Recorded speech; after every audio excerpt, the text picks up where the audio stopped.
Hola Inca Cola. Hola Inca Cola, ¿cómo están? Yo me dedicaré a grabar esta vez. No, pero lo tapa.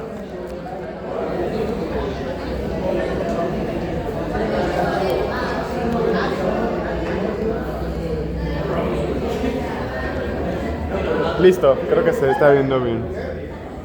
Sí, se está viendo bien.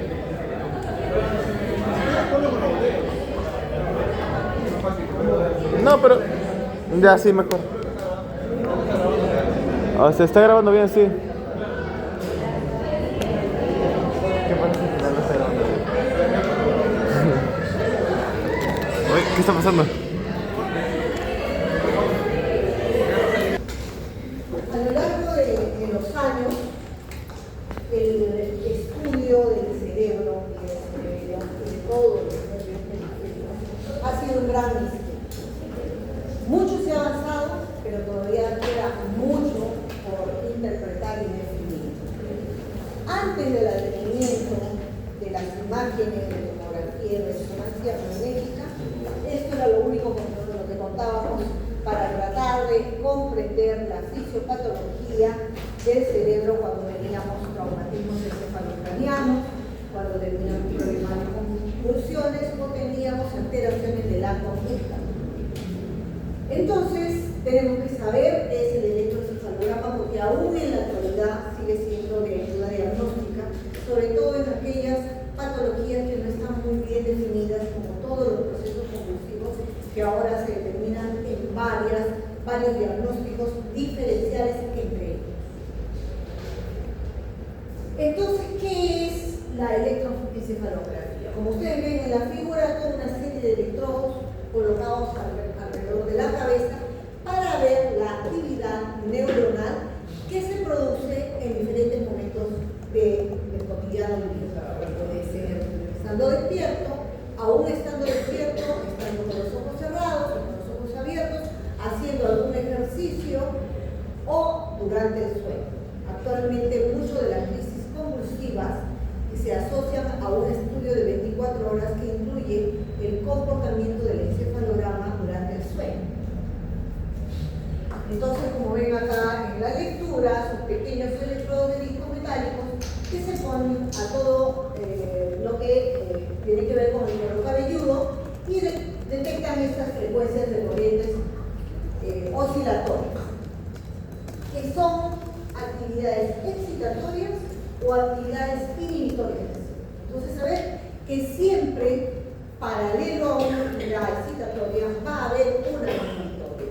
Como lo hemos visto antes de los receptores, hay receptores para el calor como hay para el frío. Hay receptores para el dolor, como también receptores que van a tratar de aliviar el dolor a través de las endorfinas, ¿verdad? Y estos son los tipos de patrones. Como pueden ver, son ondas beta, alfa, teta y delta. Cuando estamos en estado de vigilia, estas son las ondas que predominan, ondas beta. Solamente nos despertamos y abrimos los ojos y empiezan las ondas beta porque tenemos todos los estímulos visuales, luego empezamos a planificar nuestro día y está en constante actividad este tipo de ondas que acá las pueden ver, pero que sin embargo esto es un aumento en relación a esto, y es para ver mejor cómo se producen estas ondas beta, porque las ondas beta suelen tener o son más pequeñas, pero sí son más desincronizadas, como ven ahí. Entonces, en el estado de vigilia entonces tenemos ondas beta. Sin embargo, estando en estado de vigilia, si entramos en una situación de reposo, por ejemplo, haciendo yoga, o simplemente cerrando los ojos, o estando frente al mar y solamente miramos el horizonte sin pensar en nada más, entramos en una actividad de reposo estando despiertos y pasamos a estas ondas alfa, que se producen estando despiertos, pero con la mente en reposo, con la mente casi en nada. Otras son las ondas que se producen durante el sueño. Así tenemos las ondas teta las ondas de complejo K y las ondas delta, que son las negras. Estas ondas delta, como vamos a ver más adelante en la clase, se presentan ya en la fase profunda del sueño. Entonces, recapitulando, estando despiertos en vigilia solamente hay alfa y beta. Y en el sueño se pueden presentar las ondas beta, que ya vamos a explicar después, las ondas teta y las ondas beta. Y estos son algunos ritmos anormales. Así como sabemos que hay las ondas que son normales, también tenemos que abrimos la de atrás, porque a lo mejor también pueden querer entrar por ahí, creo que está cerrada esa puerta. Tenemos estos ritmos anormales, tenemos por ejemplo esta actividad que yo había dicho que era normal y normal durante el sueño, que son las delta. Pero si estas ondas delta aparecen estando la persona despierta, que es un encefalográfico, puede significar que hay alguna lesión o tumoración en la región frontal o parietal. Y si esto se asocia a alguna lesión física, probablemente se van a asociar más bien a alteraciones visuales. Hay personas que ven luces, figuras o distorsión de lo que están viendo y se debe a problemas en el nivel occipital con la conducción nerviosa que hay. Y la inversión de la fase, que acá podemos ver una figura de la inversión de la fase. Esta se da sobre todo, como dice ahí, acá no dice, pero sí dice, en las convulsiones, en los focos ictales. Focos ictales es donde se inicia la convulsión y luego se propaga a las zonas adyacentes. Después de una onda negativa siempre va a venir una onda más pequeña, más lenta, menos picos. Hay una actividad que precede al foco ictal que se produce y luego se recupera las ondas más lentas, de bajo lugar.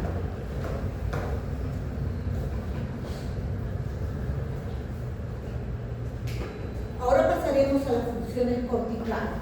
Tenemos varias zonas en el cerebro encargadas de cosas puntuales, como también hay zonas de cerebro que trabajan asociadas unas con otras. Entonces, hablemos ahora que tenemos dos tipos de áreas: las áreas motoras primarias y las áreas de las sensaciones, que son los estímulos visual, auditivo, el gusto, etc. Las zonas motoras, que tienen que ver con nuestra hiperestación, con nuestro transporte, con todo lo que hacen nuestros músculos. Y las sensitivas, que tienen que ver con todos estos receptores que ya hemos visto que son las funciones especiales. Ahora, todo el cerebro va a actuar en íntima conexión tanto con el tronco como con el cerebro, pero sobre todo con el tronco. Así tenemos vías de ida y vuelta, de activación y de inactivación. A esto se le denomina sistema tálamo-cortical. Y cuando les mencionaba áreas de asociación, estas áreas de asociación están interconectadas entre ellas. Como van a ver en el gráfico, tenemos las principales, que son la área de asociación prefrontal, la de asociación parieto-occipital temporal, y tenemos otra, que le vamos a conocer luego en la otra lámina, que es la área de asociación límbica. Esas áreas trabajan interconectadas entre ellas, interconectadas con el tronco, y van a analizar diferentes estímulos y van a dar una respuesta de acuerdo a la asociación que requiera la fineza de la actividad que vamos a realizar, sea visual, sea auditiva, sea de memoria, sea de concentración, sea de una respuesta de huida, etc. Entonces vamos a analizar ahora el área parieto-occipital temporal. Ahí hay áreas muy importantes que tienen que ver, están en la corteza parietal, es frontal, temporal, parietal, para los costados. Y el parieto occipital, que mucho con el oído y con la visión. Ya todo lo que es occipital tiene mucha relación con la visión, eso lo van a haber visto en anatomía. Y ahí tenemos dos áreas importantes, el área de Wernicke y el área de la circunvolución angular. El área de Wernicke es muy importante para la comprensión del lenguaje. ¿Esto qué quiere decir? Si yo me lesiono en esta área, sea por un tumor, sea por una isquemia, yo voy a poder leer. Voy a poder incluso escuchar perfectamente lo que dice la otra persona. Si la otra persona me dice, hay que volar a Miami, entonces yo voy a repetir, hay que volar a Miami, pero no voy a poder entender qué me está diciendo con eso. ¿Ya? Eso es lo que falla, la comprensión del lenguaje. Voy a leer lo que está escrito, mamá no voy a venir a almorzar, y no voy a entender lo que está diciendo, pero lo voy a poder leer. Entonces, en eso, en la comprensión del lenguaje, que actúa el área de Wernicke. Y la circunvolución angular es necesario para el procesamiento inicial del lenguaje visual. ¿Esto qué quiere decir? Como dice acá, hay otra área más importante que vamos a ver, el área visual es yo voy a entender lo que me dicen, comprender, pero cuando me dan algo para leer o algo para interpretar visualmente, no voy a poder asociar las ideas para esa interpretación visual. Y esa de acá es más complicada aún, la denominación de objetos, que nos parece tan sencillo, ¿no? Yo veo y digo, eso es una ventana. Pero cuando tengo lesionada esa área para la denominación de objetos, digo, eso, rectángulo, que tiene algo transparente, que se puede ver a través de, no puedo decir ventana, porque no puedo nominar al objeto. O diré, aquella cosa redonda que hay en la cocina, que se come en el desayuno, que es media rosadita, el huevo, eso. Pero no logro yo decir. Entonces pierdo esa facilidad de nominar a los objetos. El área de asociación prefrontal que se lesiona muy frecuente con los tumores, hay muchos tumores prefrontales, también con las lesiones, cuando no está bien tratado la hipertensión arterial, ya hay lesiones microscópicas por microinfartos, por esos picos de presiones altas. En esta vía se recibe mucha información para planificar los movimientos eficaces. Por ejemplo, cuando yo decido caminar, cuando yo decido hacer un movimiento, se planifica primero en la región frontal y también en el cerebelo. Pero en la región frontal se planifican todas esas acciones, entonces resulta que no las puedo planificar. Yo quiero avanzar y me tropiezo y no puedo avanzar. No estoy planificando bien. Y también influye mucho en el pensamiento.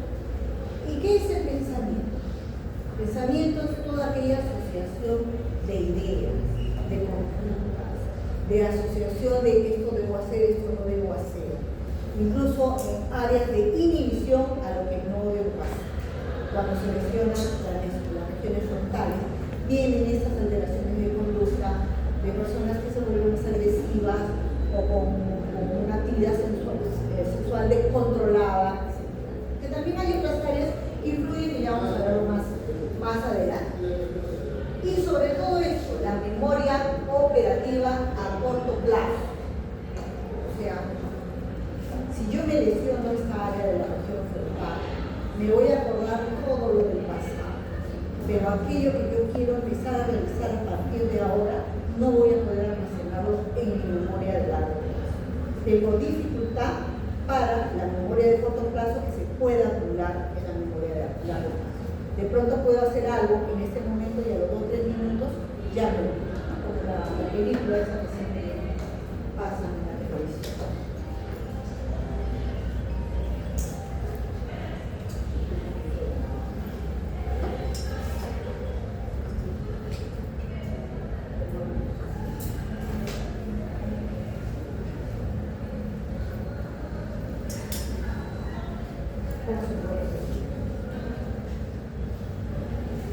Allá, pero queda un poco.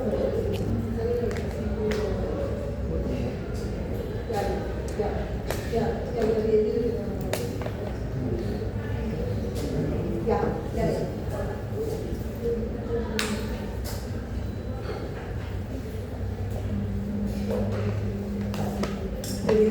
Estábamos allá. Ya les he explicado. Y aquí esta es la otra área. Les había dicho que había tres áreas, estaban en la figura, las dos anteriores, que estaban muy visibles.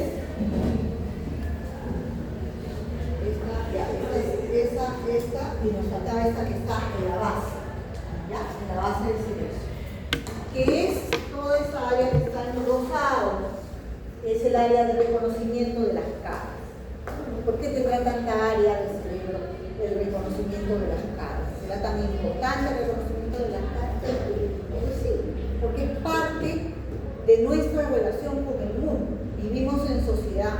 Es importante que yo sepa y me acuerde de las caras de las personas con las que interrelaciono, con las que trabajo, de mi familia. Imagínense si no recordáramos las caras.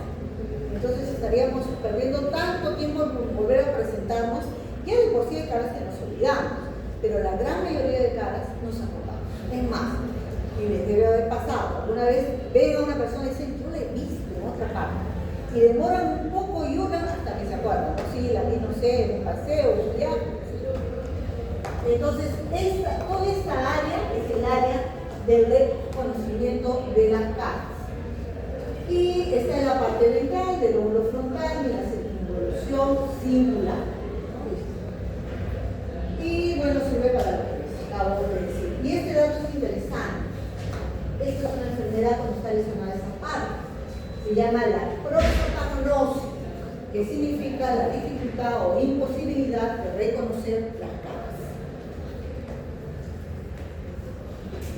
El área de Wernicke, habíamos visto antes.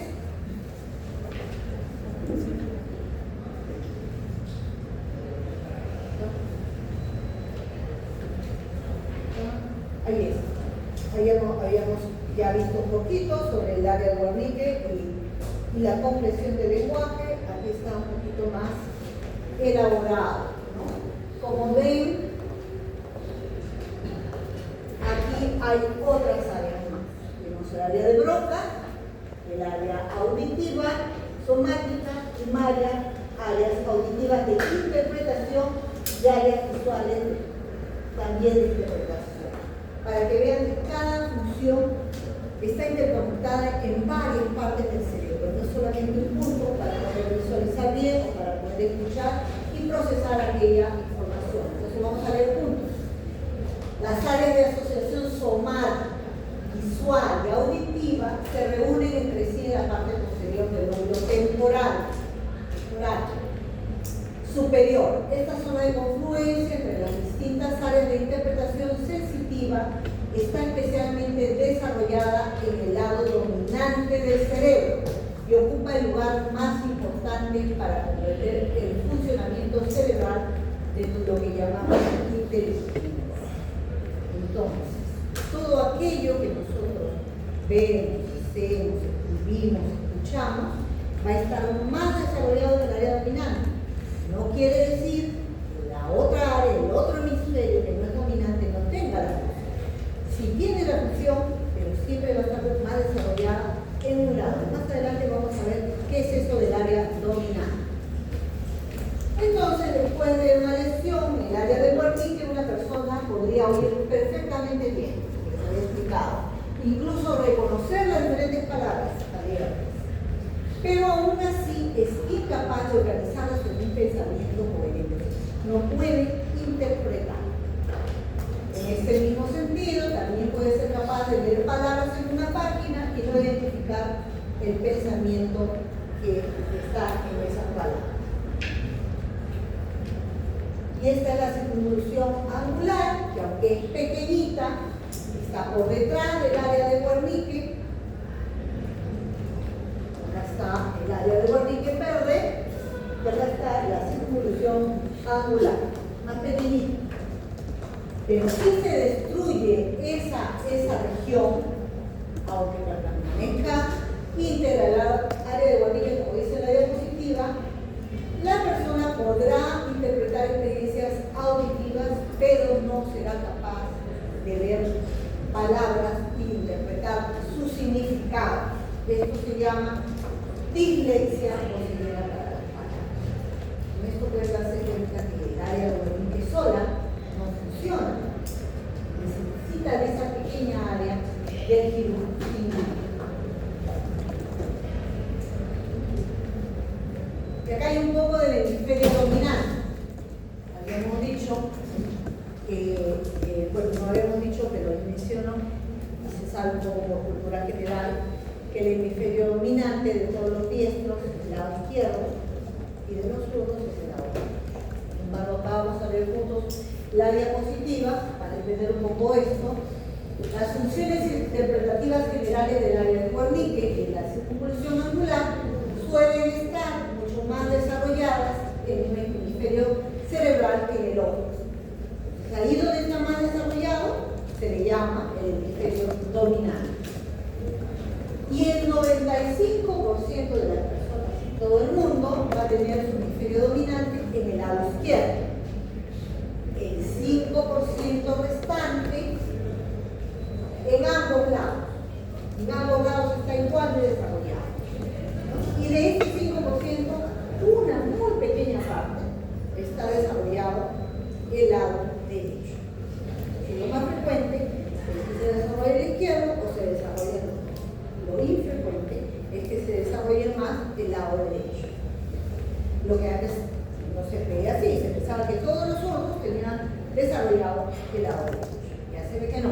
Es más, se ha visto en algunos estudios que todavía no están muy concluyentes que los zurdos no son netamente zurdos, que podrían haber sido ambidestros, pero por una cuestión de facilitación que se viene de generación en generación, deciden solamente tributar con el lado. Asimismo, las áreas motoras encargadas de controlar las manos son dominantes en el lado izquierdo del cerebro, aproximadamente 9 de cada 10 personas.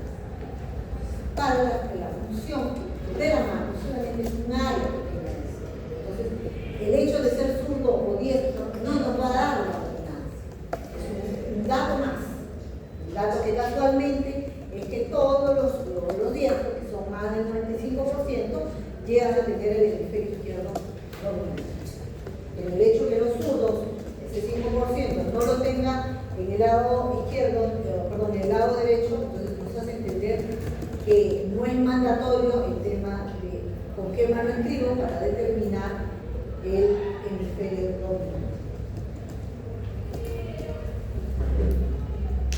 Y aquí están las áreas que tienen que ver con la recepción y con la emisión del lenguaje. Una cosa es lo que yo recibo, tanto hablado, tanto leído, y otra cosa es lo que yo puedo decir o lo que yo puedo escribir.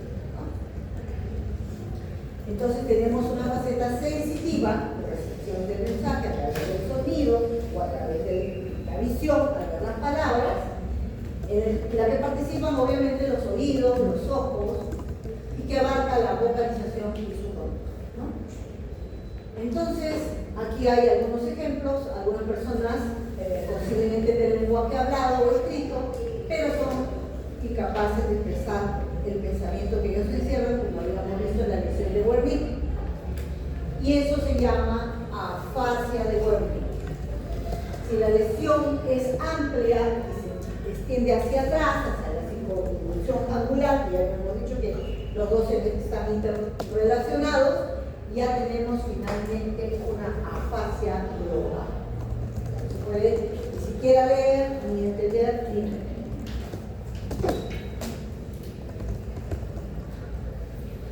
Hay muchos pacientes con esta afasia que uno les habla y ellos quieren contestar y no encuentran la forma de contestar, no entienden lo que están diciendo. Y mientras va avanzando su enfermedad, terminan generalmente en afasia global. Doctora, cuando comprenden pero no pueden expresarlo, o sea, decirlo, ¿eso no es una lesión en el área de Broca? Claro, claro. Wernicke y Broca está ahí al costadito. Entiendo que Wernicke es comprensión. Comprensión. No comprendo. No se pueden hablar más, no comprenden. Así es. Ahí está tu área de Broca. tu guardia. Y el que estaba Acá detrás es de comprensión y acá es para emitir las palabras. Cuando se dañan ambas, llegas a una fase global. Y el que estaba detrás de Wernicke era la Símbolo. ¿El círculo? El símbolo. El área singular. Ah, ya. Ese era de interpretar palabras, solo palabras. Tiene una relación estrecha con el área de Wernicke. Por eso cuando se daña eso, aunque el área de Wernicke no esté dañada, también hay una falta de comprensión. Si bien no pueden interpretar lo que se escucha, supongo, pero pueden explayarse ellos de una manera coherente. Si hay una lesión. Cuando hay una lesión en el área de Broca, podría ser. En el área de Wernicke generalmente puedes leer, puedes escuchar, puedes repetir lo que la otra persona dice, pero no puedes procesar el mensaje. Ah, ya. Y en el área de Broca no puedes decirlo, no puedes no, responder. Ah, ya. O sea, la persona entiende lo que está diciendo, pero no puede expresar una respuesta. Ah, ok. Ok.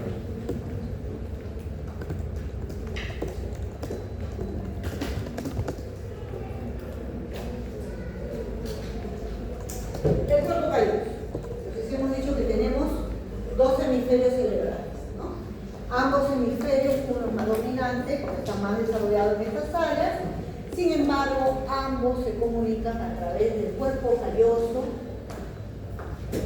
que es todo eso, y la comisura blanca, porque hay una partecita de la región frontal que no se logra comunicar a través del cuerpo calloso, sino a través de la comisura blanca cerebral. Y con este cuerpo calloso se logra enviar todas las señales y toda la información de un hemisferio a otro. Por eso les decía, no es que solo el hemisferio trabajan los dos, pero definitivamente el dominante que domina es el que procesa más rápido y le envía la comunicación al otro hemisferio cerebral.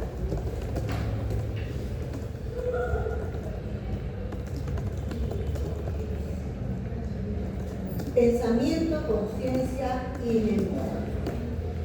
Entonces, el pensamiento, como les había dicho ya anteriormente, es el procesamiento de toda la información a través del tiempo que nos genera una conciencia del entorno donde vivimos, de nuestra historia, de nuestras experiencias, pero todo eso no solamente se da en la corteza, sino en todo, está relacionado con el tálamo, el sistema límbico, la formación reticular de toda la vía piramidal, todo está en continuo ir y venir, continuo retroalimentación positiva y negativa en todo el sistema. Entonces la conciencia tal vez se puede escribir, como dice la diapositiva, como el flujo continuo de conocimiento que tenemos. El conocimiento se da por cosas que aprendemos, por experiencias que tenemos y por la memoria que va almacenando. Ahora, estos recuerdos que evocan la memoria y que se dan a través de la sinapsis, a través de las formas repetitivas, o qué tanto impacto ha tenido una experiencia para que se almacene en nuestra memoria de largo plazo, es posible activarlas y reproducirlas a través de los recuerdos. Los recuerdos están tan ligados con las emociones sensoriales que, por ejemplo, el hecho simplemente de probar una comida que no comíamos hace mucho tiempo, tal vez nos pueda recordar la infancia, o algún postre especial de aquellos que se podría comprar en el colegio, nos hace recordar las aventuras del colegio, en fin. Dígame. Eso estaría relacionado con el tálamo. Así es. Porque como ustedes ven, toda esa memoria que se procesa en la corteza, luego va por todo el sistema, pero como bien dice el doctor, sí, se proceso de memoria a largo plazo, aquella memoria que guardamos, por la importancia que pudiera tener tanto emocional como de protección o de experiencia para el futuro, es a través del tálamo.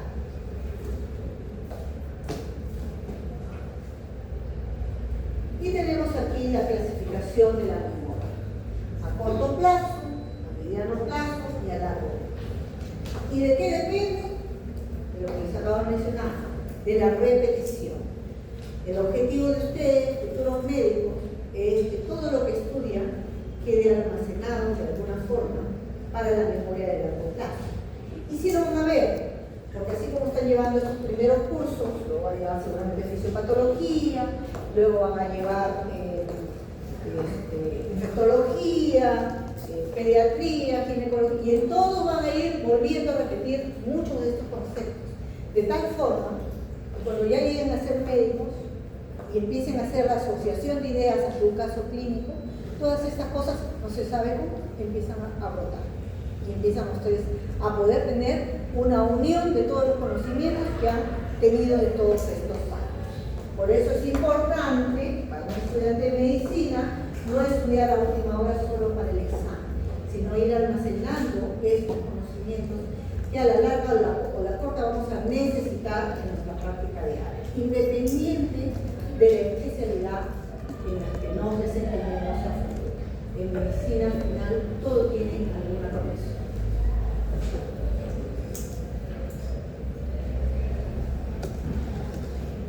Ahora vamos a ver el sistema límbico, que en todos los sistemas es el menos entendido aún.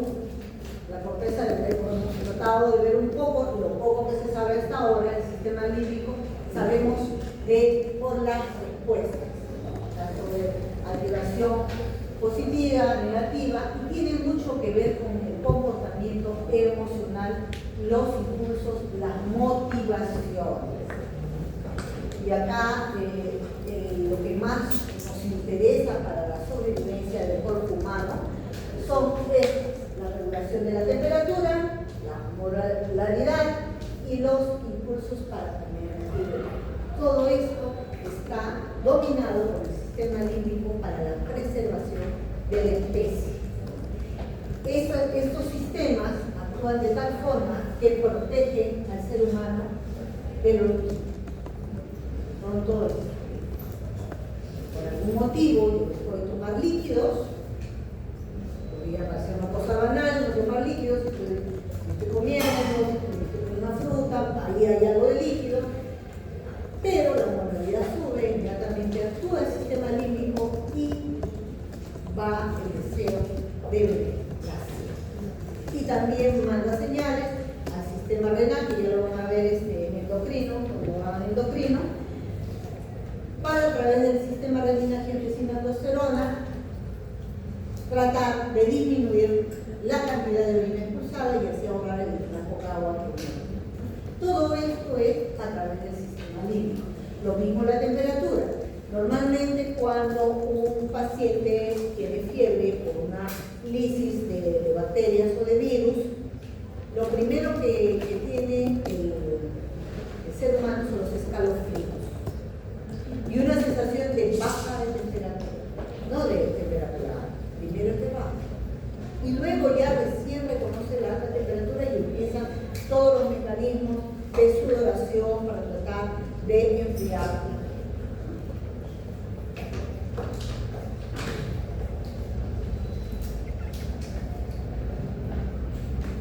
Como dice acá, el sistema límbico es un complejo interconectado de elementos basales situados alrededor de varias estructuras que van a rodear el elemento más importante, que es el hipotálamo. Alrededor del hipotálamo, todos estos núcleos y estas áreas, incluyendo la circunvolución parahipocámpica, son importantes para que funcione todo este sistema. Y el hipotálamo, siendo tan pequeñito, es donde se encuentran los receptores que controlan finalmente todo esto a través de sus feedback negativos y positivos hacia otras áreas del cuerpo. Ya, esto es para que ustedes lo vean un poco más ampliado en los libros. Y acá tenemos, para que vean el hipotálamo, cómo va con todas sus conexiones hacia todos lados, ¿no? Pero estas tres son las más importantes: hacia el tronco encefálico, hacia el diencéfalo y el telencéfalo y hacia el infundíbulo hipotalámico. Y todas estas tienen sus propias acciones.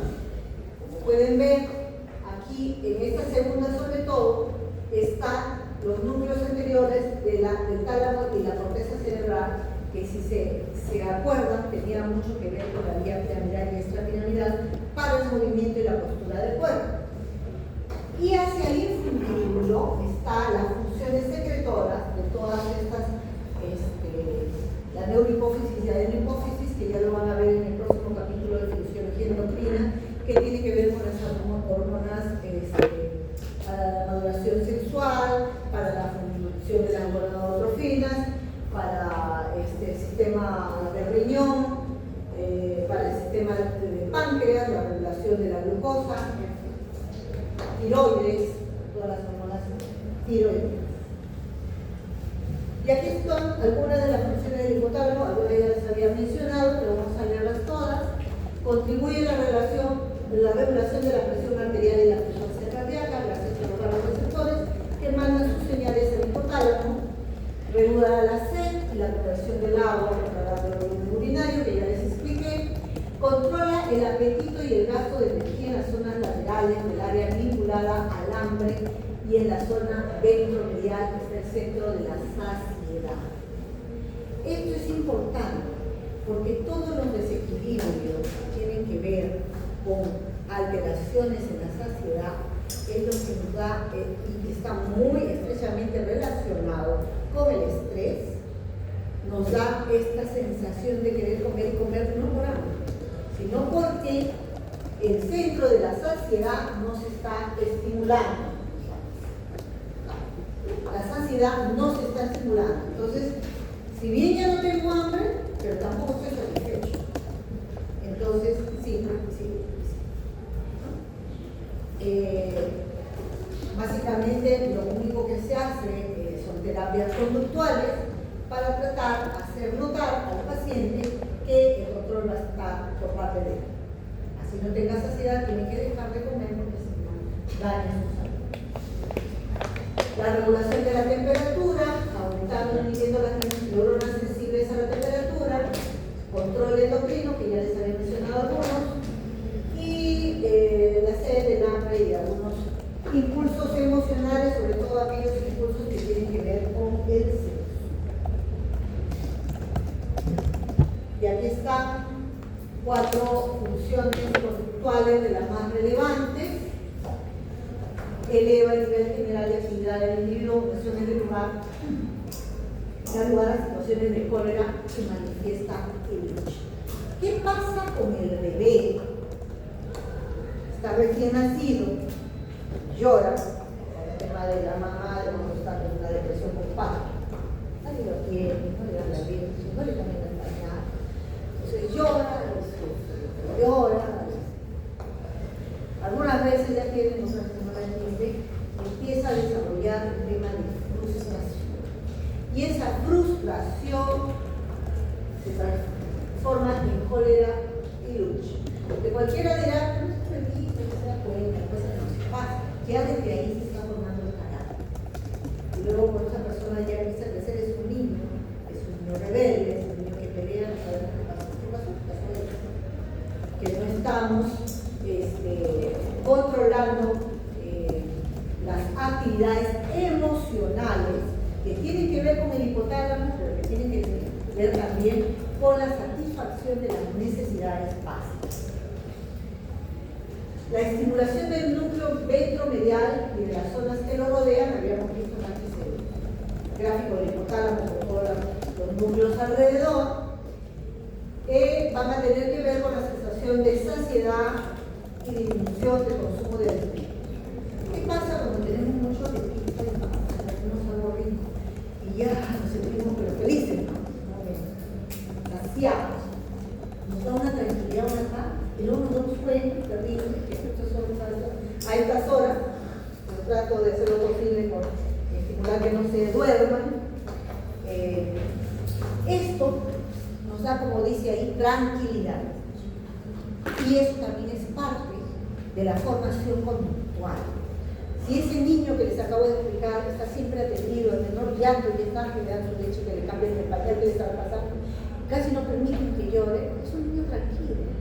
Y luego las otras personas dicen, ay, qué lindo tu niño, duerme bien, te deja dormir. Es un niño que ya está tranquilo, que tiene todas sus necesidades cubiertas, es Entonces su conducta es esa conducta de más de tranquilidad.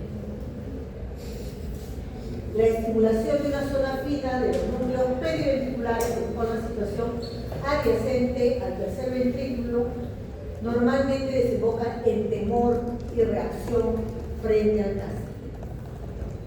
También esto es aprendido en la infancia y es reflejado en los animales como el reflejo de Pavlov. Las experiencias de vida hacen que se desarrollen estas reacciones frente al castigo. Por ejemplo, ustedes, estudiantes, tienen ese reflejo, tratan de estudiar para tener una nota probatoria, no vaya a ser que los papás se enojen y ya no quieran pagarles la matrícula. Ese temor, que tiene que ver con el premio y la recompensa, está en esa parte del hipotálamo. El impulso sexual, que también están en diferentes partes del hipotálamo, cuando hay una lesión ahí, viene la desinhibición en toda su acuarela de acción, ¿no? Que puede ser desde simplemente la persona que está con diferentes parejas, hasta la persona que es totalmente desinhibida, que no le importa lo que piensa el de costado del otro lado, hasta la persona independiente, no tiene nada que ver con las opciones sexuales ni nada, no. Estoy hablando de una lesión del hipotálamo. Una persona que está con su conducta normal y de pronto ya no interesa si está con un hombre, con una mujer, si está incluso con un niño, si está con un animal, no le interesa, ¿no? Y no tiene la saciedad tampoco con esa área sexual. Todos estos desórdenes graves y groseros pueden deberse a un daño o a un tumor del hipotálamo. Y habíamos hablado un poquito de lo que es la recompensa y el castigo, y tiene que ver con todas estas zonas alrededor del hipotálamo, como dice acá, los principales centros de recompensa están situados a lo largo del proyecto del fascículo prosencefálico medial, sobre todo en los núcleos ventromedial y lateral del hipotálamo. Estos se desarrollan y hemos tenido muchas experiencias con el tema de la recompensa, pero si hemos tenido muchas experiencias con el castigo, con cosas negativas, entonces vamos a desarrollar más esa sustancia gris central del mesencéfalo que rodea el acueducto de Sirio y asciende por las zonas periventriculares del hipotálamo y el tálamo. La ira, que ya es producto de tener mucha frustración en la vida, está ligada a esos centros del castigo. Mientras la mansedumbre o la tranquilidad o aquellas personas que son muy resilientes están muy ligados a los centros de recompensa. No confundamos esto con los tipos de personalidad. No sé si habrán llevado un curso de psicología, ahí se ven las personalidades, el apático,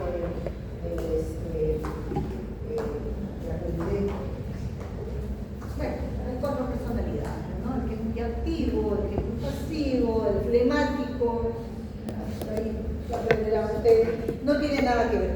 Esto solamente estamos hablando de recompensa y de castigo, y que una persona sea un poco más tranquila, un poco más como les dije, resiliente de poder resolver las cosas, y aquel que es favorito, rápidamente se enoja, rápidamente reclama, rápidamente muy emotivo en esto, porque no tiene mucha tolerancia a la espera de la recompensa, porque en su vida de pronto no ha habido mucha recompensa, ha habido un castigo y no quiere otro castigo, entonces reacciona violentamente con ira para evitar ese supuesto castigo.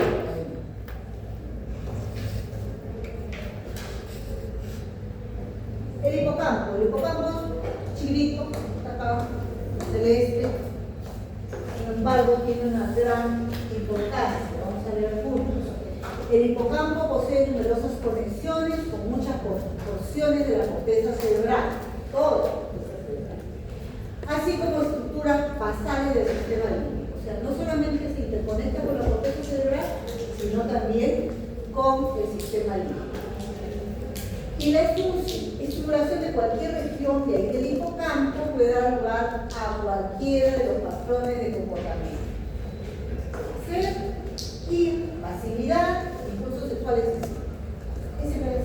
Ese hipocampo lesionado en cualquiera de esos puntos me puede dar. Los pacientes que han sufrido una extirpación quirúrgica, antes había mucho de estas cirugías para tratamiento de epilepsia, para el tratamiento, para el tratamiento de epilepsia, son capaces de recuperar satisfactoriamente la mayoría de los recuerdos aprendidos con antelación, pero no pueden procesar la información nueva. Eso se llama amnesia anterior, que es la amnesia de lo que yo quisiera recordar, que estoy aprendiendo en este momento y no lo puedo almacenar cuando hay una lesión en el hipocampo. Sin embargo, tenemos algunos medicamentos que pueden también actuar en esta amnesia anterógrada y se usa precisamente para evitar los momentos de estrés.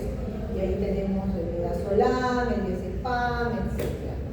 Que sirven para tratar a esos pacientes que están sumamente estresados o por problemas mucho más graves que requieren este tratamiento, o por problemas agudos como el simple hecho de ingresar a sala de operaciones.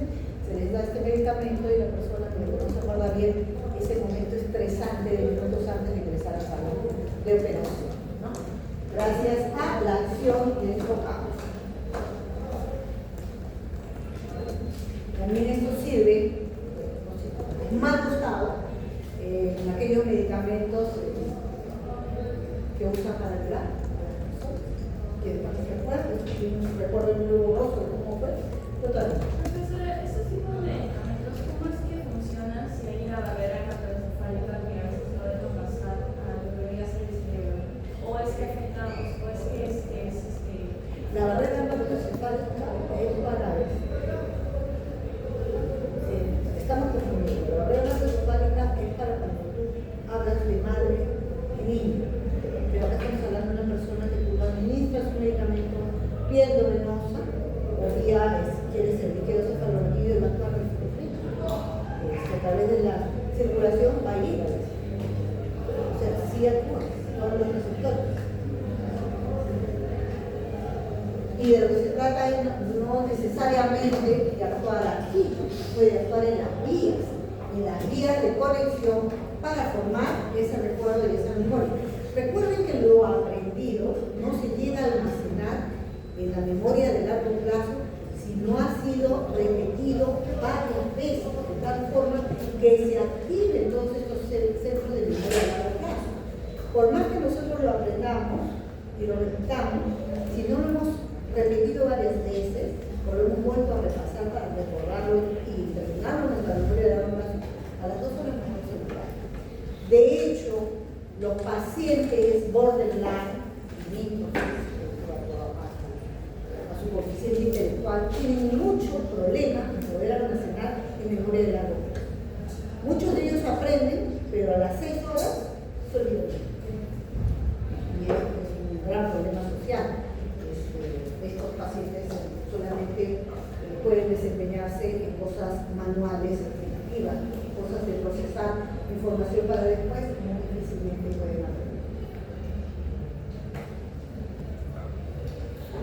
Y bueno, acá hay algunos ejemplos de cómo se almacena permanentemente, ya les he mencionado de la repetición constante, quizá la repetición constante, y la consolidación a largo plazo. Conforme pasan los años, por eso puse esta imagen para no olvidarme, conforme pasan los años, estas habilidades se van perdiendo, se va desgastando igual que la piel que se arruga. Y las posibilidades de almacenar nuevos recuerdos se van perdiendo. Tanto es así que el anciano empieza, como no tiene esos recientes recuerdos, en momentos de pausa, que ya no cenamos, que ya ni siquiera trabaja, empieza a evocar los recuerdos desde la infancia. Aquello que tenía ya almacenado empieza a aflorar para dar paso a esos recuerdos ya que no puede procesar en ningún momento. Y tenemos el abuelito que empieza a decir cuando yo era niño, cuando yo estoy acá, cuando mi papá, cuando mi mamá, mi tío tal, cuando empieza a recordar su vida pasada que muchas veces ya no miento ni saben de qué les está hablando. O repite la que más les viene a la mente. La actividad cerebral es múltiple, un solo estímulo puede activar varias zonas del cerebro y al mismo tiempo que va activando esas zonas del cerebro, algunas zonas del cerebro se desactivan también. Por eso es que les decía que siempre hay un feedback positivo y negativo y no se termina de entender bien el cerebro porque tantas zonas de él se pueden activar en un recuerdo ante una actividad física. Lo que sí se tiene claro es que hay conexiones de ambos hemisferios y que hay áreas especializadas en ciertas actividades, como ya hemos ido viendo.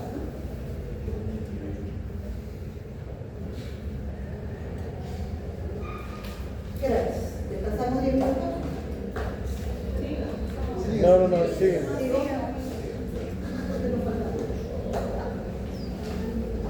El sueño. Habíamos hablado al comienzo de la clase que hay ondas de sueño.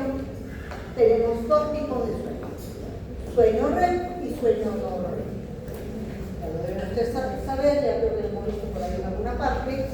El sueño REM es de rápidos movimientos de los ojos, ¿no? Rapid eye movement. Y el no REM es porque no hay eso.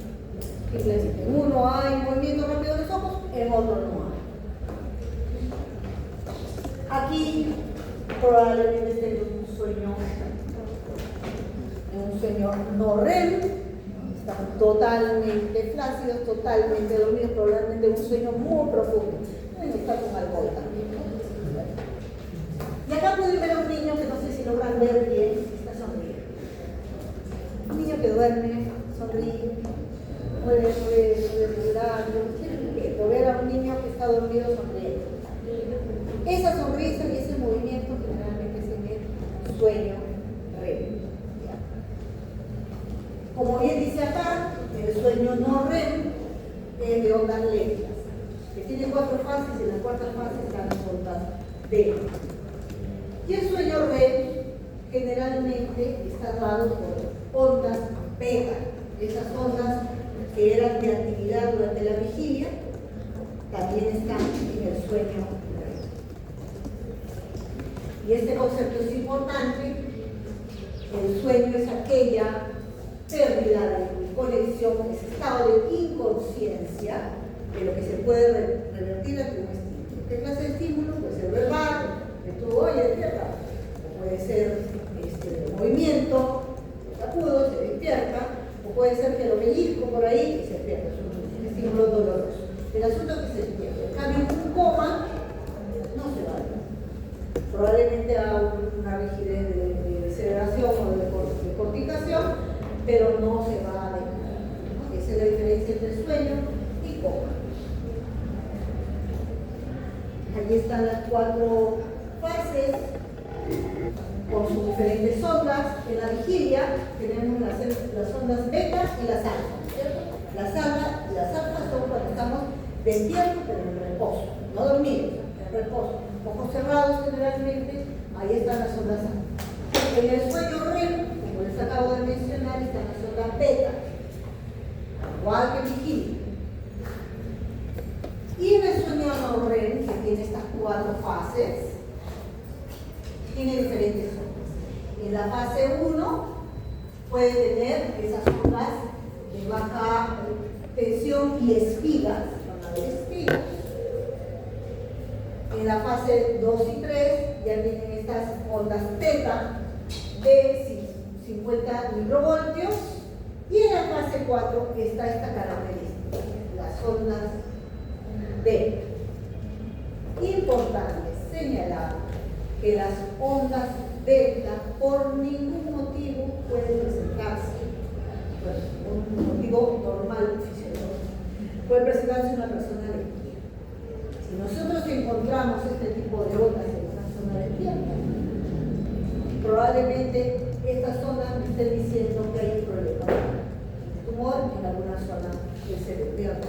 ¿Por qué en el caso de, o sea, en el sueño REM, muchas veces nosotros asociamos que es la parálisis del sueño? ¿Por qué no podemos reaccionar si estamos recibiendo estímulos para el sueño? ¿Qué fase me dijo? Eso creo que es en el REM, ¿no? La parálisis de sueño generalmente se da en el no REM. Sí. Y ahora vamos a explicar. En el sueño REM tenemos un poco de flacidez, pero solo un poco de flacidez. Pero sí tenemos movimiento, tenemos actividad polinérgica. Se mueven nuestros ojos, se pueden mover hasta nuestros brazos, nuestras piernas. En el sueño no REM está nuestro cuerpo más laxo, más caído. Ahí es donde se puede dar la parálisis del sueño. Aunque se conozca el sueño REM como el sueño de los sueños, que ahí soñamos, en el no REM también soñamos. Y ahí es donde se ve precisamente la parálisis del sueño, porque generalmente lo que soñamos son pesadillas, la mayoría de ellas, y no podemos movernos por esa latitud más marcada que hay en el sueño no REM en comparación con nuestro REM. Sin embargo, ¿por qué es que el ser humano le llama el sueño de los sueños al sueño REM?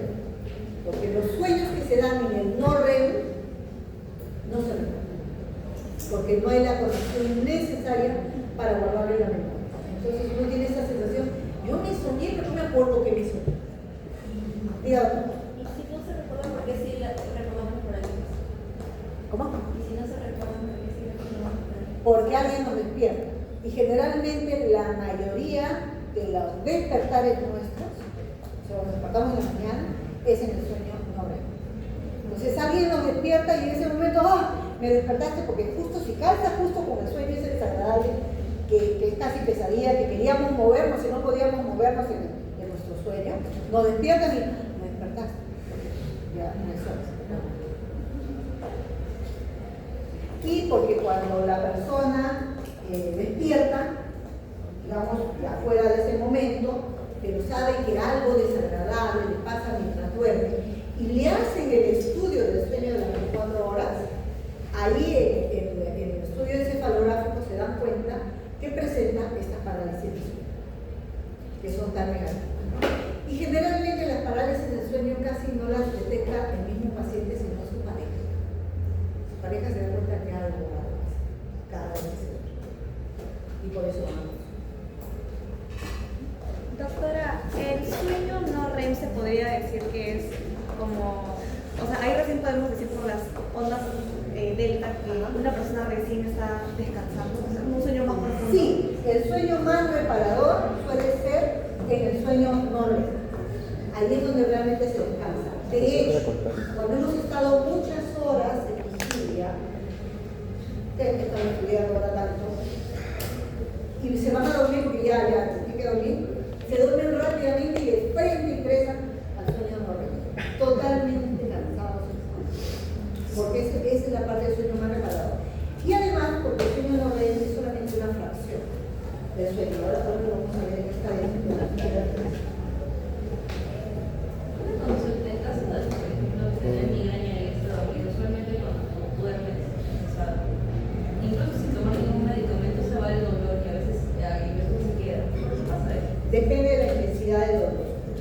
Hay dolores que son tan intensos que no te van a dejar consideración, por muy cansada que estés. Vas a dormir, te vas a despertar, vas a dormir, te vas a despertar. Y hay otros dolores que sí son medianos, que uno se duerme, y como son migrañosos y el estado cerebral baja su metabolismo, ayuda a que disminuyan y desaparezcan. Entonces, como les había dicho, el sueño REM, el movimiento rápido de los ojos, solamente es 25% del sueño total, en los jóvenes. Es muy diferente que en los niños, en los jóvenes. Y se repite cada 90 minutos. Dura 5 a 3 minutos. Poquito, ¿no? Pareciera que no se sueña toda la noche. Me he soñado toda la noche, dice alguna persona, ¿no? Que parece que toda la noche hubiera estado soñando y soñando y soñando. Cuando la cantidad de tiempo de este sueño es apenas de 5 a 30 minutos. Y aquí está, se asocia con los movimientos de los activos de los músculos del cuerpo. Es más difícil despertar a estas personas durante este sueño REM. Generalmente estudiarlas un poco más, pareciera que debería ser lo contrario, pero es también por la flacidez de los músculos. El tono muscular se encuentra muy deprimido, la frecuencia cardíaca y respiratoria son irregulares, pero todavía no están disminuidas. En este caso ahora que vamos a ver del sueño no REM. La inhibición de los músculos periféricos produce movimientos musculares irregulares que producen este rápido movimiento de los ojos. El encéfalo está muy activo, el metabolismo encefálico generalmente se incrementa. Por eso es que en este sueño no se descansa mucho. Hasta un 20%.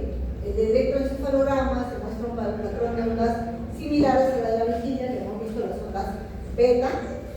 Y este tipo de sueño se denomina también paradójico, ya que resulta una paradoja que la persona siga dormida a pesar de que se siga moviendo de su brazo, de las piernas, y ahí están las ondas que ya lo hemos visto, así que la pasamos rápidamente. Y este es el sueño no REM. Después de muchas horas de vigilia, como acabamos de decir, nos vamos de frente a ese sueño, que son de ondas lentas. Este sueño es muy reparador y va asociado a la disminución de estas tres cosas: presión arterial, frecuencia respiratoria y metabolismo ácido. Y eso es parte de la higiene cerebral. Deja de actuar todo, entonces el cerebro puede descansar y poder repotenciarse cuando la persona se despierta, ¿no? Y acá lo que les decía, se llama el sueño sin sueños, aunque en el transcurso puede haber sueños y hasta pesadillas. Y de ondas lentas, como habíamos visto, y no suelen recordarse, como les decía, porque no hay la consolidación de los sueños en la memoria. En cambio, los que están en el sueño REM, sí nos acordamos a veces demasiado grupo de detalles. Esta parte me interesa mucho, sobre todo por esta gráfica. Luego nos vamos a ver. Acá ven cómo se activan, mientras está despierto el paciente, tanto los sectores aminérgicos como colinérgicos, y cuando está dormido y cuando está en un sueño. Este es el no REM, este es el REM. En el REM incluso va a disminución cada vez más los aminérgicos. Pero miren qué pasa con los polinérgicos. En el sueño de rápidos movimientos está tan igual como cuando está despierto. Entonces, gracias a estos receptores colinérgicos, el paciente puede hacer todos estos movimientos mientras duerme. Y lo demás es un poquito para acentuar todo lo que ya hemos mencionado. Acá, esta parte también es importante, que en el tronco encéfalo hay grandes receptores de acetilcolina que tienen mucho que ver en la relación con el sueño REM y no REM. Y esto es gracias a esta acción de estos fármacos, se pudo ver la relación de la acetilcolina con el sueño REM. Las ondas cerebrales, ya lo habíamos visto, los patrones diferentes, alfa y beta cuando están despiertos, teta y delta cuando están dormidos. Las delta jamás debe haber en una persona despierta, no repetir. Y todo esto son las ondas cerebrales. Aquí hay una figura bonita. Estamos con nuestras ondas beta.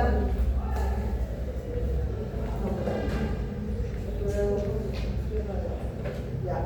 Acá, estas son las ondas. Acá cuando cierran los ojos, empiezan a ver las ondas alfa.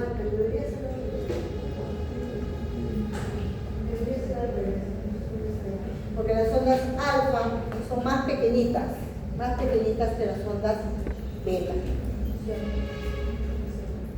Doctora, las ondas beta no eran las irregulares y las alfa eran las que eran más regulares, eran cuando podías, o sea, estabas con los ojos cerrados, era más como despierto, pero en descanso. Las alfas. Ajá, esas alfa. Esas de ahí. Sí. Las- Estas son de Las alfa no serían del medio. Esa es la apertura de ojos, eso es lo que me dijo. Esas deberían ser las ondas beta entonces, Miss, porque es la vigilia. Así es, pero lo que me dejó a veces me daba la impresión de que eso era cierto. ¿Qué? ¿Las alfas serían en el medio o en el medio? Lo que yo Lo dejamos. Lo dejamos decir así. despierto, pero me imagino una persona bien yoga. Entonces nos quedamos con la parte de hoy. Esas despiertas. Las ondas alfa son ondas rítmicas con una frecuencia de ese ciclo. Y estas ondas alfa desaparecen en el sueño, ¿no? Las ondas alfa no van a estar en el sueño definitivamente. Si las ondas alfa están en el sueño, pues también hay algún problema. Las que están en el sueño son las ondas beta. Esas son las que están en el sueño REM.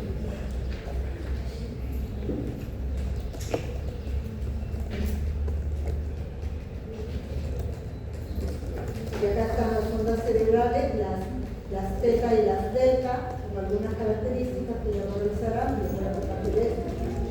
Y acá está el mecanismo del sueño. Eso les voy a pasar, hoy día mismo les paso. A ver, los mecanismos del sueño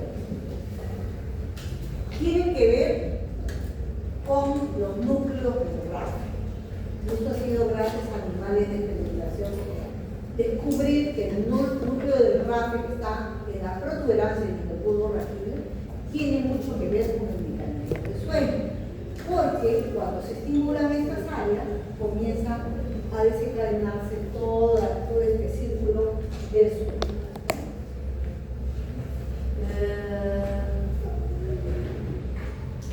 También se descubrió que la serotonina estaba muy relacionada con la producción de sueño.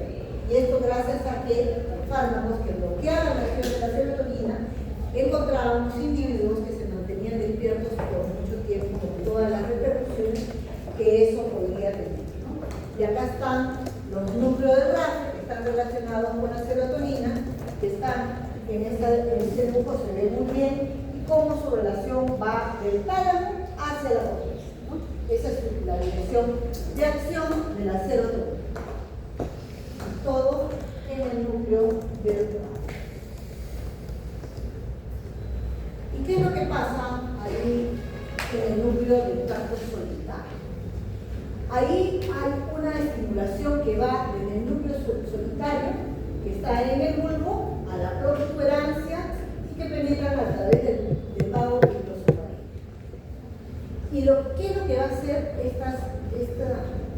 estas acciones? Van a promover mediante la estimulación de regiones del cerebro, del diencéfalo, sobre todo del hipotálamo y del supraquiasmático, que está ahí por donde pasan el plasma óptico, y se va en una presión difusa a todo el hipotálamo. Nosotros vamos a tener un mecanismo por el cual, para mantenernos despiertos, va a ir retroalimentando. Eso lo vamos a ver creo que en la siguiente diapositiva. Desde aquí, desde el tracto solitario, desde el nervio neumogástrico y desde este núcleo del fascículo solitario, que lo ven en la gran carita en chiquitito, desde ahí hacia la corteza cerebral, activando, y este activa otra vez al núcleo solitario y otra vez activa el encéfalo, y ese mecanismo cíclico hace que nos mantengamos despiertos y en alerta, pero como todo ciclo, se cansa. Y cuando se cansa y se pierde ese equilibrio, viene el sueño. Y aquí está. Cuando los centros del sueño no están activos, los núcleos reticulares activadores del mesencéfalo, la parte superior de la protuberancia se encuentran activos.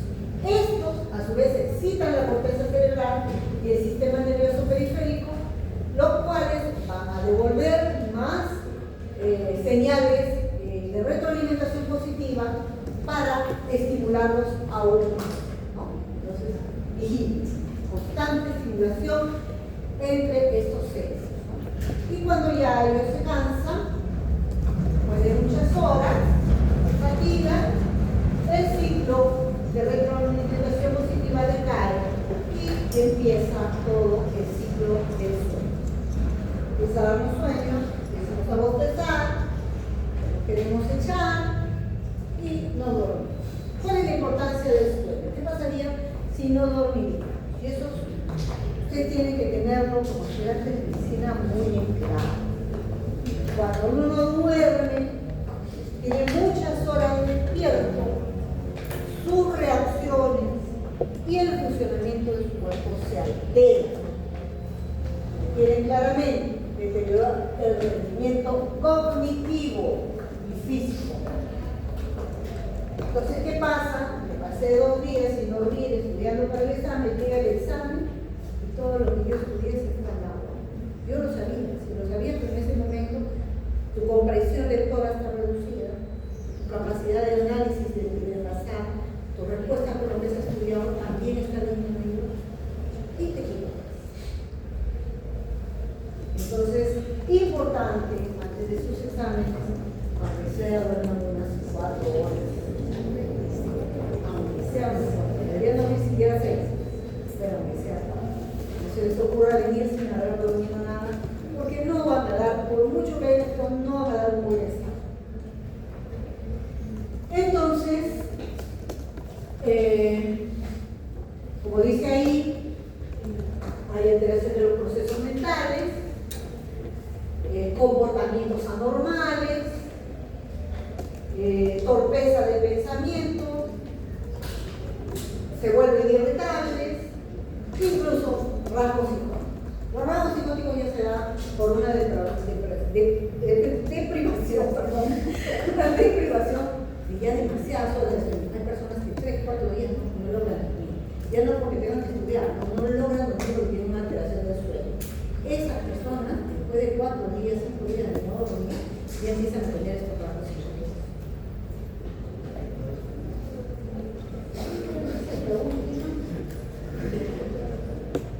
Pierden los niños recién nacidos, como dice acá la figura, necesita dormir 17 horas.